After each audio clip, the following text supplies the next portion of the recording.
कहानी की शुरुआत होती है मॉरिस नाम के एक चालाक चोर से, जिसे बैंक लूटने के केस में पुलिस पकड़ लेती है और उसे उम्र भर की कैद के लिए भेजा जा रहा है दुनिया की सबसे सिक्योर जेल अल्काट्राज में। अब अल्काट्राज कोई आम जेल नहीं थी। इसे समंदर के बीच बने एक छोटे से टापू पर बनाया गया था। मतलब अगर कोई कैदी जेल तोड़ भी दे तो भी वो भाग नहीं सकता, क्योंकि चारों तरफ सिर्फ पानी ही पानी था। इसलिए इस जेल को दुनिया की सबसे सुरक्षित जेल कहा जाता था। यहाँ सिर्फ दुनिया के टॉप क्रिमिनल्स को ही रखा जाता था। लेकिन अब इस जेल का नाम मिट्टी में मिलने वाला था, क्योंकि इसमें एंट्री हो चुकी थी फ्रैंक मॉरिस की एक ऐसा शातिर चोर जो पहले भी कई बार जेल तोड़कर भाग चुका था। लेकिन इस बार मॉरिस के लिए मामला थोड़ा अलग था, क्योंकि ये जेल बाकी सबसे कहीं ज्यादा सिक्योर थी। फिर भी मॉरिस ने ठान लिया था वो यहाँ अपनी पूरी जिंदगी नहीं बिताएगा, किसी भी तरह उसे यहाँ से भागना ही होगा।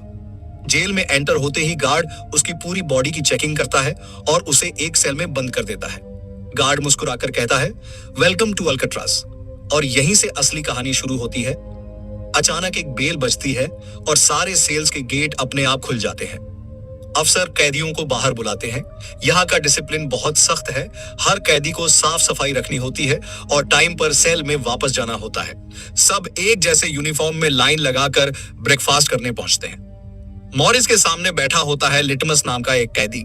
मॉरिस कहता है, मुझे तो कांटा ही नहीं मिला, अब मैं नूडल्स कैसे खाऊं? लिटमस हंसकर कहता है, अबे ये तेरा घर नहीं है, जो मिला है चुपचाप खा ले। तभी वहां आता है वुल्फ, एक खतरनाक कैदी जिससे जेल के सारे कैदी परेशान रहते हैं। वो सब पर अपनी मनमानी चलाता है और उस पर कई गंदे केस भी चल रहे हैं। इस जेल में वैसे भी एक से बढ़कर एक खतरनाक कैदी भरे पड़े थे। लिटमस थोड़ा खाना मांगता है। मॉरिस बिना कुछ कहे अपनी प्लेट उसे दे देता है। लेकिन जब मॉरिस टेबल के नीचे झांक कर देखता है तो उसे पता चलता है कि लिटमस खुद नहीं खा रहा, बल्कि वो खाना एक चूहे को खिला रहा है। रात को एक गार्ड आता है और मॉरिस को लेकर वार्डन के ऑफिस में जाता है। वार्डन कहता है, मुझे पता है तुम बहुत शार्प और इंटेलिजेंट हो, लेकिन यहाँ उसका कोई फायदा नहीं। तुमसे पहले भी कई चालाक लोग आए और गए, पर यहाँ से कोई नहीं बच पाया। वो आगे कहता है,